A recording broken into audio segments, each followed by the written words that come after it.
Do you think university was worth it? The UK education system, especially the university education system, isn't about career training, vocational training. No. It's about pure academic learning. I don't think Hong Kong people can really fathom how one can have done chemistry and go on become prime minister. Yep. They find that really, difficult to understand. But it's the norm in the UK that leaders of every industry could have come from any sort of academic discipline back in their undergraduate days. Yep. I actually have this conspiracy theory that it was implanted by British government back then, and this place was still a colony. They wanted people to think that way. Hi guys, this is actually our second episode, Seb, right? Yes. We did one, when was it? Last year. Around a year ago already. A year ago? Yeah. No, we only... this whole channel only started in, I think, March last year. Probably. So it would have been... maybe we did one like... April or May. April or May, 9 months ago. Then. So, yeah, nine months. Yeah, something like that. And we talked about our public school experience. Yep.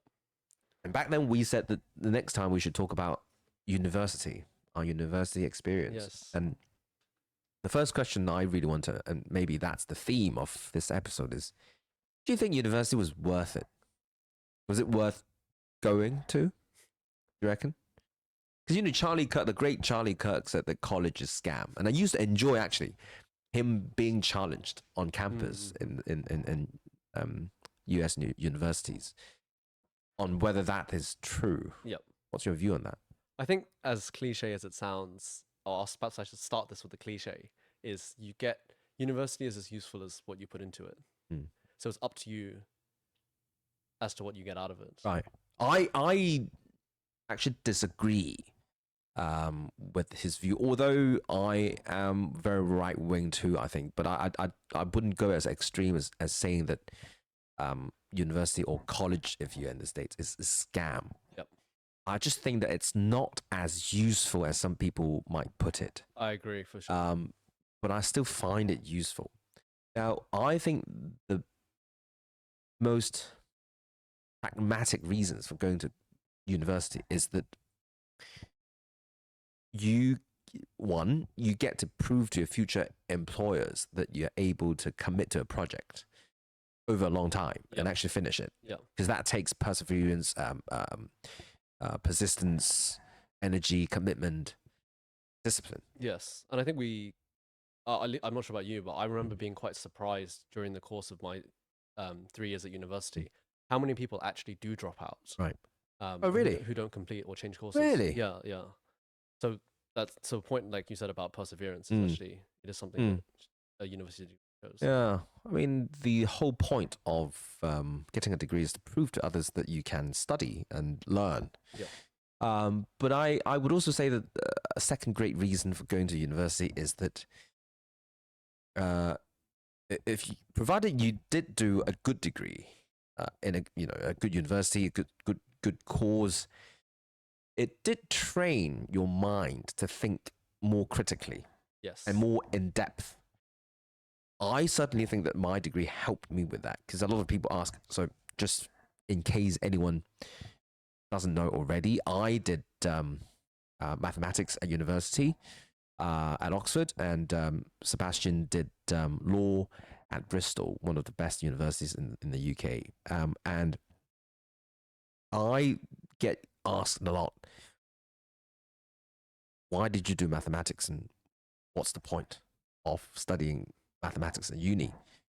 I did maths because I was a very romantic guy. I really wanted to do something completely not practical, that doesn't lead to any career. Yep. I took pride on that. I thought, of myself, I had this self-image of being a bit of an intellectual.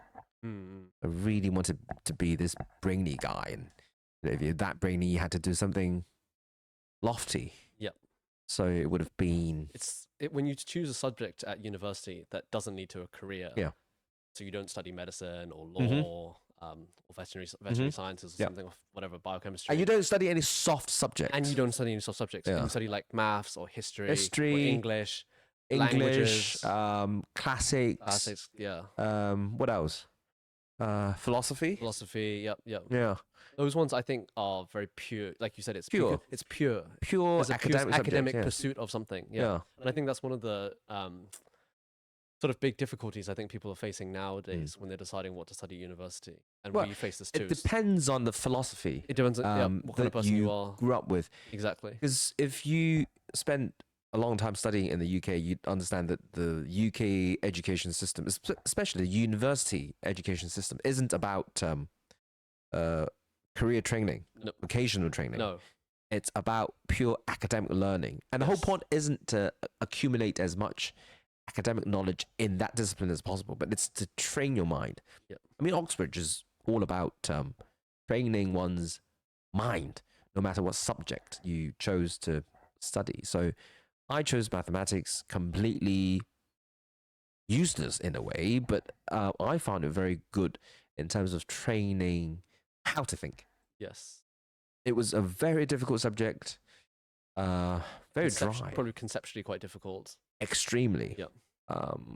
And I did find it difficult. I remember almost wanting to drop out earlier on in my second year. I found it so tough. The leap between year 1 and year 2 was vast. I see. I was able to finish year 1 okay-ish. It was a mid 2-1. Mm-hmm. But by the first term in year 2, I was way behind. I wasn't able to. And it forced me to really commit myself. And that's when I started to know how to self-learn for the first time. Because I don't know about Bristol, but at Oxford, you don't have to attend any lectures. Mm-hmm. And quite often the lectures are done by lecturers who are quite, honestly, rubbish. They aren't that good at teaching. They might be very good researchers themselves, but they can't teach. Yep. You wouldn't really understand what they were saying anyway. The notes are crap. And then that was the first time when I realized to learn something, you really just have to pick up the right books and read them properly, even for mathematics. So I still remember the subject was complex analysis. You don't need to know what it is, but I found that the lecture notes are rubbish. I found that you can't go to lectures and understand anything. So I gave up on the lectures, as many students at Oxford do in whatever subject. And actually, I think a lot of people do, We don't go to lectures. Yeah. We're not required to go anyway. And we just went to Blackwell's, the bookshop, to pick up whatever book that was the best for that subject. Yes. And I remember picking up, it was one of my first books ever that I paid using my own money, book on complex analysis by this professor at Oxford. It's probably the best £20 you've spent. It was the best £20. I think it was something like that, yeah. I bought it. I read it myself in my own room, 2 hours per day, and I understood everything. Yep. That's when I really picked up the power of learning. Yes. That's what I thank Oxford for, by the way. It forced me to find my own way. Then I became invincible in a way. I realized that you can actually self-learn. Yes. And the bookshop became my favorite. And that's how I picked up reading, by the way. Oh, really? I found out that you can actually read and learn something by yourself. Yep. And that became a habit. And that's what I thank the university for. Yeah. Because it taught me to really think for myself. Yeah. I think probably at Oxbridge, that experience and that takeaway is accentuated because of the system and the tutorial system and everything like that. But I think I took away something similar from my experience where you think you have to go to lectures to get the information because you're still thinking as if you were in a school, and you go to class, which is where you pick up most of your information. Yeah. But I think most of us realized, like what you've just described, it's more about finding ways to get the knowledge that you actually need. Yeah. For some people, it may be the lectures, but for many people, it's actually not. It might be reading the books. As a law student, it might be reading cases. Yeah. Actually going to the cases themselves. Yeah. Reading articles, self-study, studying with other people. Yeah. And I think the biggest takeaway for university for me was that ability, like you said, to not just to learn how to self-study, but to learn how to be resourceful in reaching the end goal. Yeah. Because the end goal is obviously, to graduate. Yeah. That's the ultimate goal. Yeah. And then there's getting a good degree. amongst that, and then you have to find out how you can get there. Whilst at school is quite, there are not that many Spoon roads. fed. Yeah, you're spoon fed, exactly. At Oxford, you had to do it yourself, and my girlfriend at uni was a year below me, and she did law as well, and none of her classmates went to lectures. No. They all just bought the same books and Yep. just read them by themselves, and that's the way to learn, really. I think my university just provided me with quiet environment without distractions to do that. Yes. That's the whole point. Yep. All the scenic, views and stuff, they're all there just to keep you calm, give you, get you into the mood to read and learn by yourself. But then I found that useful. Mm-hmm. I thought that I needed that to be able to think deeper. Yeah. Without that sort of environment, I don't think, and the opportunity to do that, I don't think I'd have become what I became. So if you were in London, for example, you probably I'd find it very difficult to. You would find it much more difficult to concentrate Right. on statistics and complex. Yeah. Formulae. But I also, because of my experience, I really support the study of pure academic subjects. Yeah. Because it really trained your mind. Yes, I really agree with it. that. It really doesn't have to be mathematics. By the way, mathematics at university, the course involves no numbers at all. It's all symbols and logic. Yeah. No calculation. I still remember after 2 years doing the course, I failed my investment bank numerical test because I was so not used to dealing with numbers. Real numbers. Or looking at graphs at all. I mean, charts. That's how pure that is. Yeah. So, Seb, why did you choose to study law at university? I don't know if we discussed it before, but anyway, I thought it'd be good to ask. Yeah. Why law? So, as cliche as it might sound, law for me was a career I was considering after GCSEs. Right. Because I thought the subjects I take at A level might be informed by what career I'd want to study. For example, what A level subjects did you study? So, again, sorry. In the end, I ended up studying French, Latin, and ancient history. That's so not typical of Hong Kong as well. Then you're not really a Hong Kong student, but so it's language and humanity. Language, humanities, and the maths was just for AS. Right. Yeah. You dropped maths for A2. Maths was the one that I dropped. Oh my god. And French. Yeah. Bit of a linguist then you are. Yeah. So at the time, this is why I think the topic of universities and whether you study a professional degree, vocational degree, or a pure. So Seb, you just to make it clear, so you could have chosen French, or classics, or history for uni. Yep. Or Latin. Straight away. Yep. Right. Yep. You don't really do Latin at uni as a pure course on its own, but so you could have done these 3 courses instead. Yep. Why law then? Ultimately, I kind of perhaps a story for another day. But I wanted to. I ascertained that I wanted to be a lawyer. Right.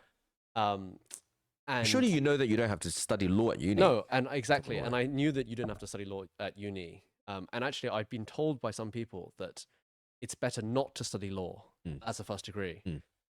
Because when you study law later after your first degree, you're more mature. Many law lords said the same. Yes. Lord Neuberger, Lord exactly. Law lords, many silks have said the same thing. Yeah. Senior counsel. Lord Denning, my favourite. Yep.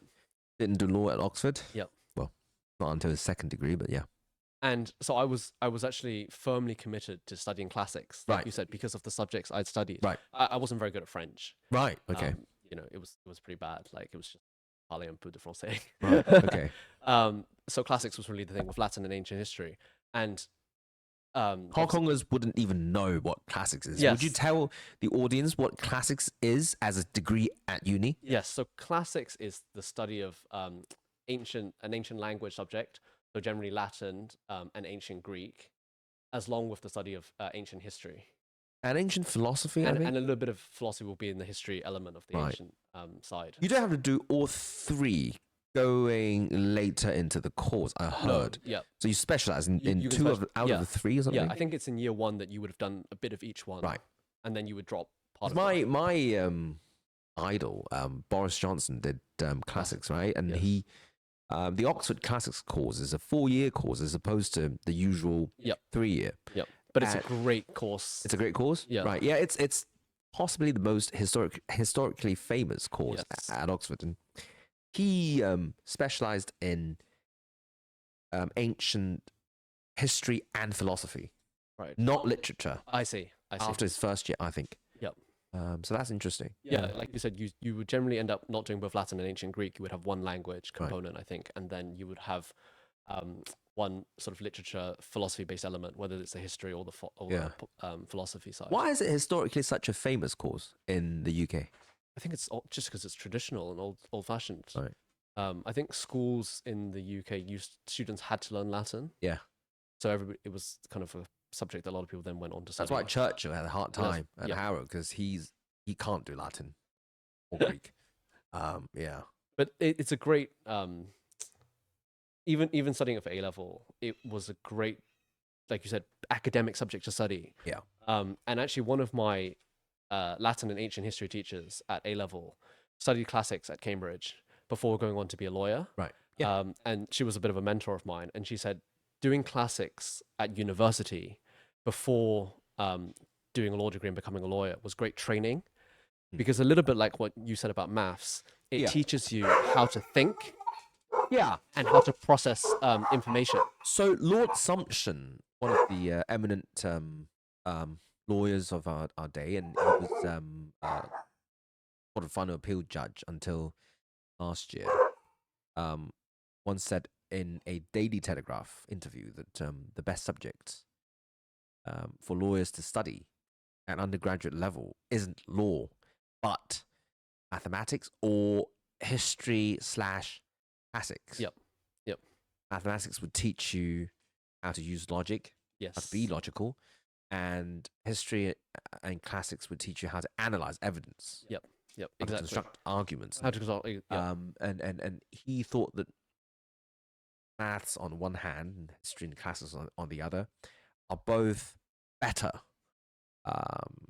ways to train logic and the analysis of evidence. Yes, for sure. And for those of you that don't know what you actually do during a law degree at university, you actually spend very little time, as you would know, having done it later on, actually thinking about reasoning and logic. It's a lot of just like seige cases and facts. And that's all you really, and then applying these in an exam. You don't actually get taught you don't get taught the most important component, which is the thinking element of it, the analysis. Yeah, I mean, Lord Neuberger, he's still a Court of Final Appeal judge in Hong Kong at the moment, and he was the president of the Supreme Court in the UK for years. He once commented that he studied chemistry at Oxford. He was actually at my college. He graduated with a 3rd-class degree. He went on to become an investment banker. He failed, and that's when he turned to law at the age of 26, 27. He didn't become a barrister until the age of 28, 29, I think. And he said that he didn't find law difficult. He thought that in terms of hierarchy on the science side, mathematics would be at the top, followed by physics, chemistry, and biology. And he thought that law would be at about the same level as biology. And therefore, he's coming from a chemistry background, was still higher up in terms of the logical hierarchy. So he could make that transition, and he didn't find law difficult. I certainly didn't find studying law that difficult when I didn't make the switch after my bachelor's degree. So that's interesting. Yeah. And in the end, the only reason I did end up doing law in the first place was someone I knew who was a barrister in England told me that he agreed entirely with what we said about choosing a non-law discipline first. But his only advice to me was, if you want to be a barrister specifically, he thought you'd be better off doing a law degree first, only because it exposes you. You have 3 years versus 1 year. Yeah. You just get exposed to more different areas of the subject. Yeah. And he says, as a barrister, you probably will, at least in the early years of your practice, do lots of different things. Yeah. So it's kind of a chance to have seen a bit more. I actually think that if you do want to end up being a barrister, it's better to spend more time studying the law. It's simple as that. Yeah. And if you have 3 or even 4 years head start, yeah, exactly. You just do. Because if you do the GDL rule, 1 year, it's 1 year, right? Yeah. 1 year. So you only study the core subjects. You don't have way less. Way less. You don't have time to pick up weird electives. Yeah. Which is what we could do. Yeah. That's the only benefit, really. No, I actually think that those who argue for not studying law in the first place are basically those genius people who would be able to play the catch-up game anyway. Yes. People who say it are people like Lord Denning, Lord Neuberger, Lord Sumption. Yeah. People who got outstanding, not in the case of Neuberger, but they are all genius in their own sure, way. For sure. And it really doesn't matter for them not to have studied law degree in the first place. But for mere mortals, for the majority of people, including myself, I really think that had I wanted to become a barrister in the first place, I should have done law as 18-year-old. Yeah. If you want to be a solicitor, it's a completely different story, obviously. That's fine. That's then not really, then it's fine No, because it's solicitors fine. do different things. I agree. So you Small wanted to be a business. barrister. I admire that, and you decided to do law. I support that. I still support, by the way, people who want to get a law degree. I think it's one of the best subjects that you can choose. I do have my reservations, though, about whether you should become a lawyer. Yes. Just because you did a law degree. Yeah, that's a completely different question as well. And what that's probably a good way to start our next subtopic here, which is, does what you study really have to influence what you do after uni as well? No, not at all. I studied mathematics, a bit of philosophy, and I think my expertise is actually in marketing, sales. That's got nothing to do with maths or philosophy. I really think that my education, be it university or prior to university, just taught me how to think. Yep. But it doesn't really change fundamentally what I'm good at. So I found my education useful to an extent, but I don't think it defined me. I mean, I don't think anyone really see me as truly a mathematician. Yeah. Do you think, for example, instead of maths, you did physics? Your life would obviously be a little bit different, but do you think it would be vastly different? Probably not. I have to say, I can't imagine myself doing physics. It's one of my worst subjects. I mean, really? I don't know if people would know this, but I am a crap scientist. When I was doing my GCSEs, my worst subject, guess what, was biology, followed by physics. Chemistry was okay. I never liked chemistry, though. And I had to choose physics for my AS because I anticipated that I might do maths at uni. But I dropped it after AS. Oh, right. And my head of physics at Harrow was so pissed off that he sent a formal complaint letter, which is really rare, by the way, to my housemaster, complaining that an Oxford mathematics candidate, at the time I hadn't got my offer, decided to drop physics after AS. He said that was really, I can't remember the exact words, but he said that was me being a hypocrite. As a mathematician should be interested enough in physics. I wholeheartedly disagree. So his sort of rationale is that because it's sort of a related subject. Related subject. It's a discipline related to your discipline. You should Yeah, learn a bit therefore about you it. should be doing it too. I don't know if I bought the argument, but the fact is I hated physics. I was so crap at it. Yeah. I did get top grades. Obviously, Of course, I would get top grades in any subject, but I disliked it intensely. And I couldn't understand it. How did that electric magnetic field and shit like that? I couldn't understand it. dropped it. I'm a very pure sort of I see. I see. mathematician. All logic to me. Yep. Nothing physical, practical. And that's why chemistry, you like chemistry more than physics, yeah. because it's probably a little bit more similar in how you think about sort of. Yeah, but I still, it was not anywhere near one of my favorites. So I dropped physics. Did you ever think about studying something other than maths? I did. So my A-level subjects were all the maths subjects, Yeah. further maths, statistics. Statistics. Oh God, I hate statistics.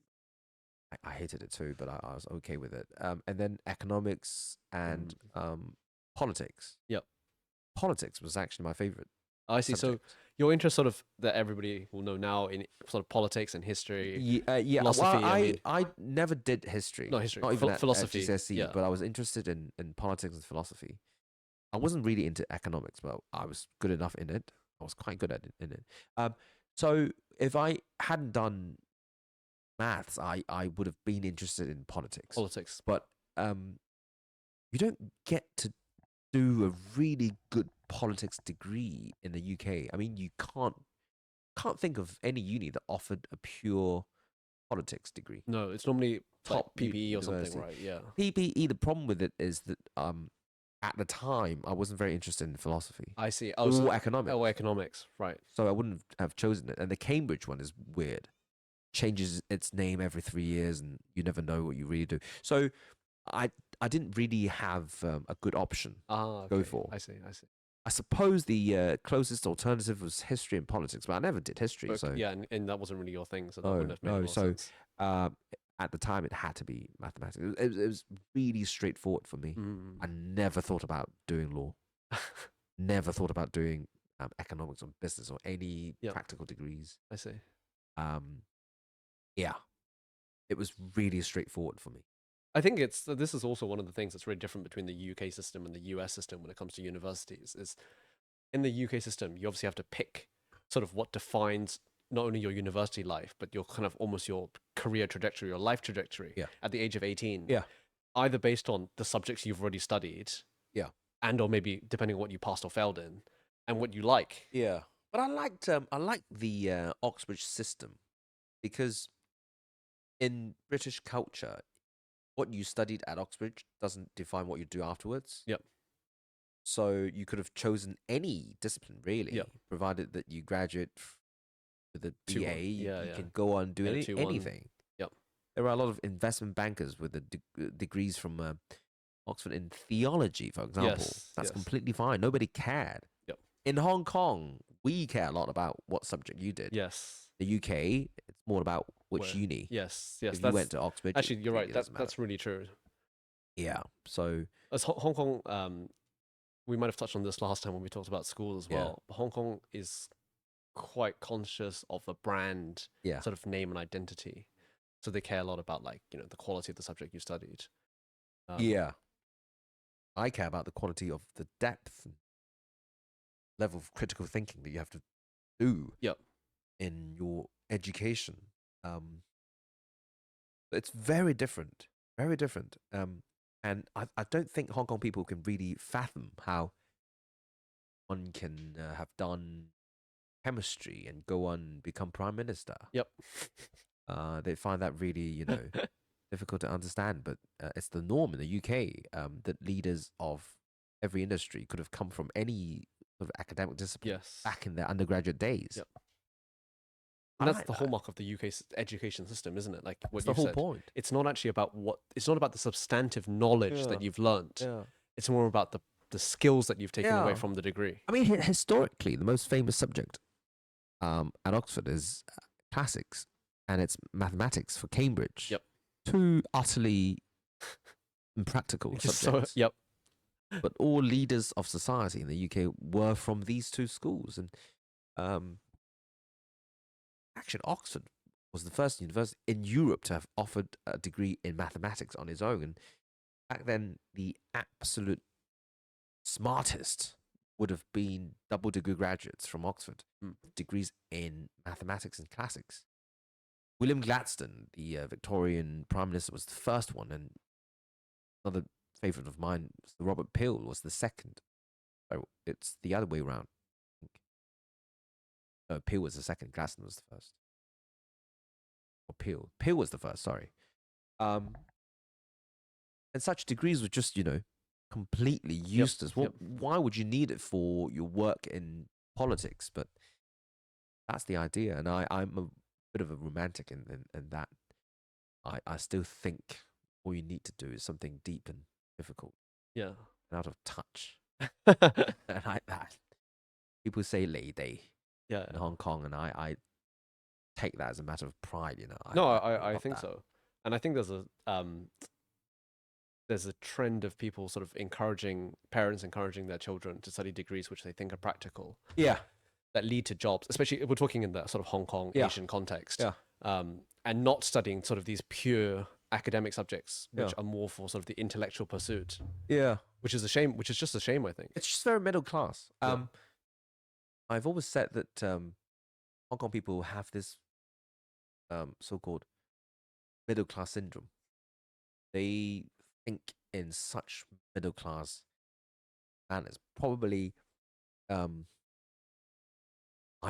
actually have this conspiracy theory that it was implanted by the British government back then, when this place was still a colony. They wanted people to think that way, so that they don't think outside the box. Manage. Yeah. If becoming a doctor or a barrister is the pinnacle, then it'd be a very easy society to manage. That's true. And it'd be really easy because all the jobs would be filled up by people. You'd have doctors, lawyers, bankers, vets, architects, engineers, whatever. But then I genuinely defend the privileged class, people who have nothing to do, who are second gen, third gen, rich people who have too much free time on their hands. Because in the end, culture, the highest forms of human expression comes from people who have nothing better to do. I really defend luxury. I really defend people who don't need to work. Philosophy, for example, are very much developed by people who come from the sort of most decadent backgrounds. Wittgenstein, Bertrand Russell, they're all really posh. They've got nothing else to do. A.J. Ayer, the great philosophy professor at Christ Church, Oxford College, was one of the richest Jews in Europe. He had nothing to do other than becoming a connoisseur, if you like, in philosophy. So I defend that. So, Seb, do you have any regrets regarding the degree that you did? I mean, given a second chance, would you have chosen what you chose? I think about this, all the time, Joe. But I think ultimately I would have picked the same. I would love to have tried doing the other side. Right. To have picked I would love to have studied classics. And spent 3 years or 4 years in Oxbridge. Right. Just diving into a subject which you probably won't use again after that, but you can get immersed in for 4 years, especially when you actually enjoy that thing. Yeah. And then if law was, meant to be for me after, then pursuing it afterwards, it would have been, a great experience. But I mean, I took the advice of that so-called barrister at the time who said, if you want to be a barrister, take law and read up more broadly. And in a way, I think actually that has helped me at the moment as a barrister. But then, if I did classics, I might have then decided that I still want to be a lawyer, but being a barrister is not for me, and I would have just gone to work for one of the big magic so-called firms. It would have taken you longer, sure. And it was, yeah.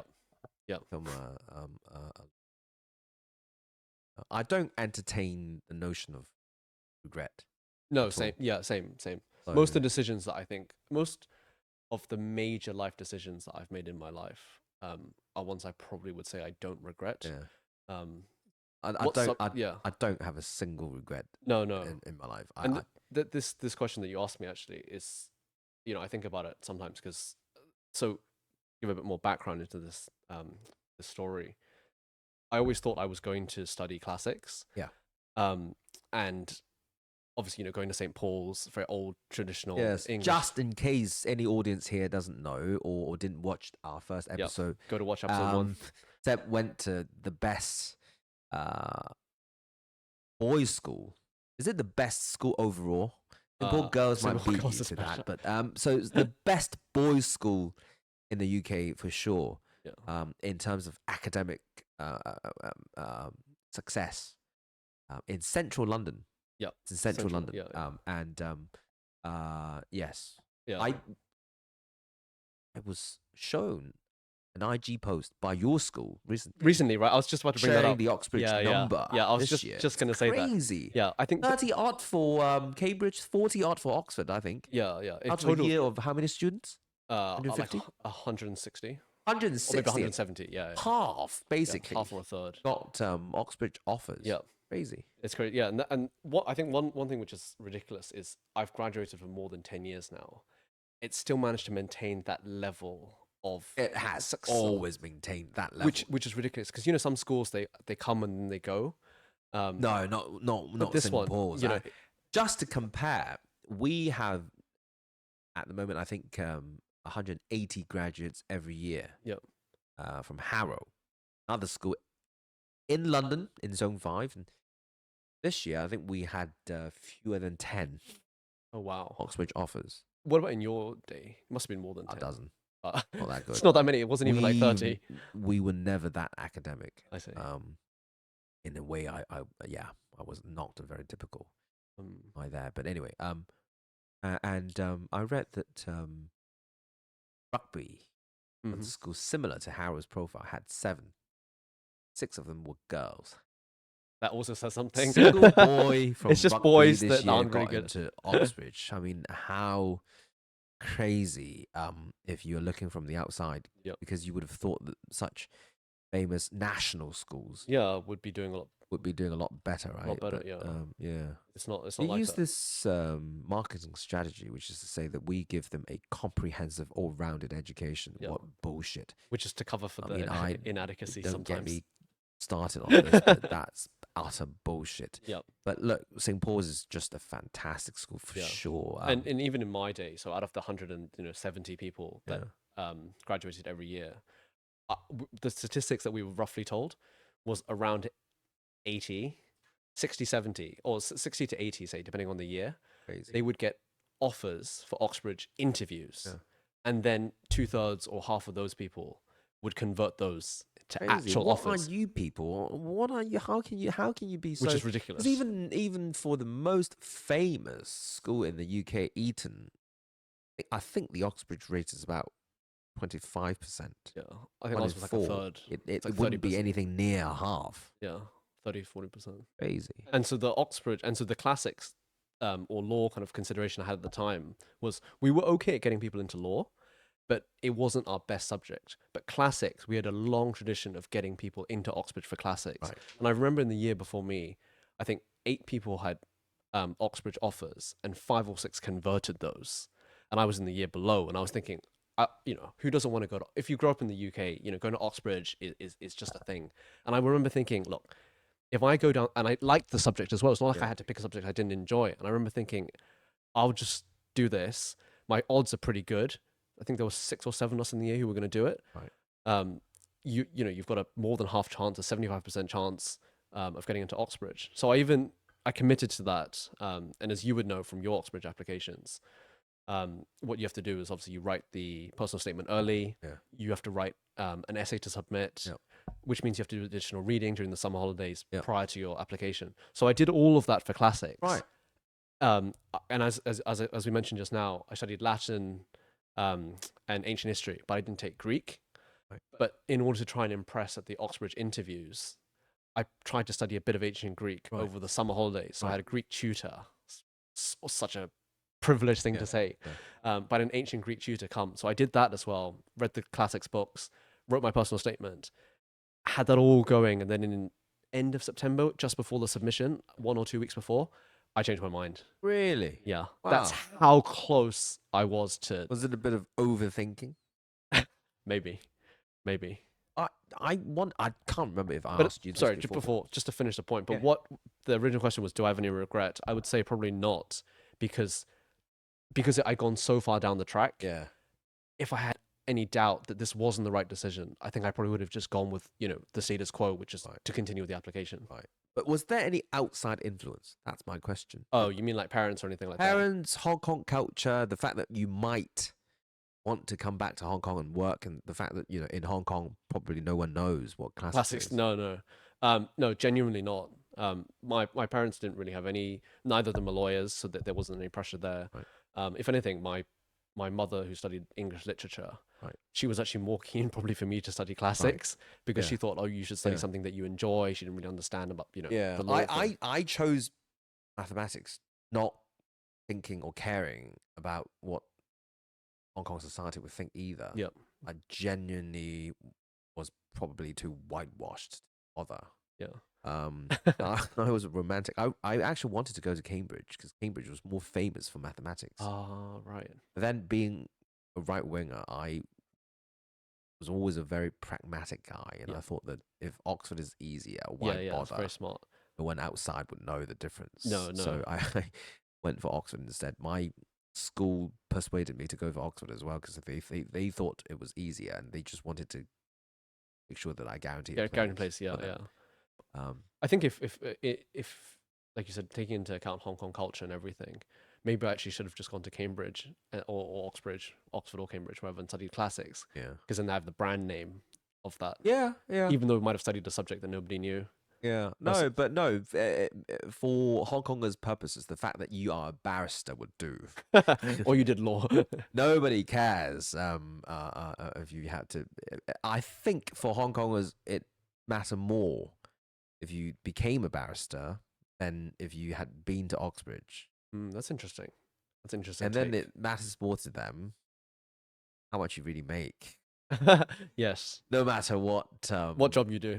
Yeah. Let us know in the comments if it's the university you went to, the degree you studied, or the amount of money you make, which is the key thing. Yeah, it's going to be the amount of money. It's probably the amount of money. Middle class syndrome all the way. Right. Yes, on this bombshell, I think we'll end this episode. Yeah. But yeah, it's. I just wanted to explain why we're doing this, and particularly why it's in English. I just feel like we feel freer to express our thoughts and not caring whether people will enjoy watching this or even understanding this. I think they can generate auto Chinese subtitles. I think, right? So they will be able to understand. And anyway. as Joe actually knows from knowing me for so many years and playing football with me, I am actually totally okay to do it in Cantonese. Yeah, and sometimes we actually do just speak in Cantonese. But like Joe said, we thought for the nature of the topics that we're talking about, it kind of goes a bit better to express ourselves in this way. Yes, it's something different. Yes, and I think would be able to reach something different. I think a different depth if we do it in English. Yeah. So, we can really drill down sometimes into it. And as we go on, we've talked about schools and universities, and we'll sort of continue along this line in the future. Yeah. But education, culture, philosophy. I actually think that when you converse in a certain language, carries with it a certain vibe. Yeah. It's different from language from language. Yes. I think and talk different, and I'm able to think and talk in both Chinese and English. I tried Japanese. I tried learning Japanese when I was in high school, but I failed. So I'm not that much of a linguist. But I think it's so different when I talk and think in English. And I think that can offer something to the audience that's different. Yes, it kind of puts you, maybe because we studied in England and we were taught in English. Yeah. It kind of puts me into almost a thinking mode, a professional mode. Yeah. Sort of a less casual one. I find that rather enjoyable. So that's why we're doing this. And I suppose we'll be doing this from time to time, maybe once every 2 weeks, once every 10 days, depending on how free we are. Yeah. But hopefully Matching we can bring you more content and that can bring you some value. Share some things with everybody. Just we welcome comments and suggestions. Yeah, comments and suggestions about what you guys might like to see. Definitely just drop them in the comments below. Yes, please. Yeah. So till the next time. Okay. Bye.